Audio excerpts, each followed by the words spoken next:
Namaste, Jai Bharat. How different is the concept of culture from the concept of Sanskriti in Sanskrit? I repeatedly maintain these distinctions between culture and Sanskriti. Culture, if you try to define, we may say that culture is refined human existence.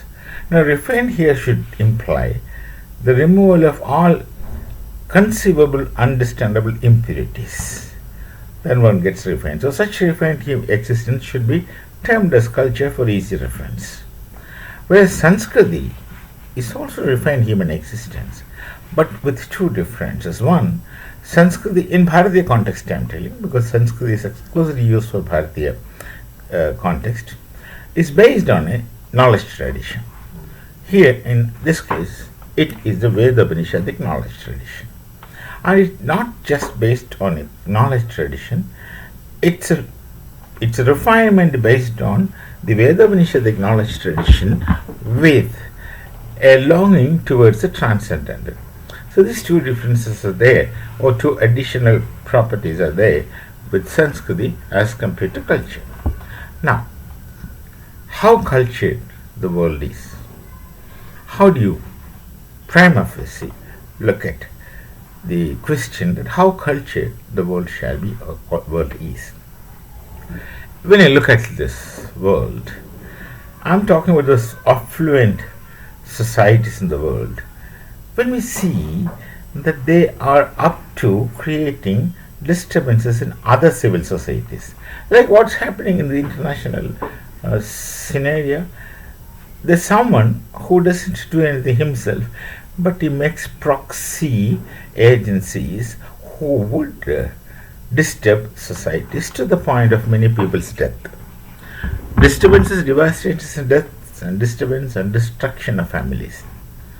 Such is the case with many people, many powerful areas, many powerful societies in the world do this to other relatively weaker societies to maintain, to get some kind of domination. If you say, you can name it as, for instance, the deep state, and look at Iran.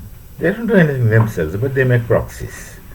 And what are the results of such proxy, such devastations? That's they disturb and distort the other societies around. The peace and tranquility is lost for whatever reason. The children gets killed, the families gets destroyed, and people die. You just can't count how many people got killed in the recent disturbances. You can take any instances. There are so many things around us. Now, with all these things, can you say such societies are cultured? They are not yet cultured. They still carry the barbaric erstwhile tendencies of the old age in a changed version. It's a modern version of barbarism, what they do. They are trying to maintain authority, or they are trying to maintain domination, they are trying to maintain whatever, domination rather. They are trying to maintain domination, whatever. But nonetheless, they don't behave like civilized human beings.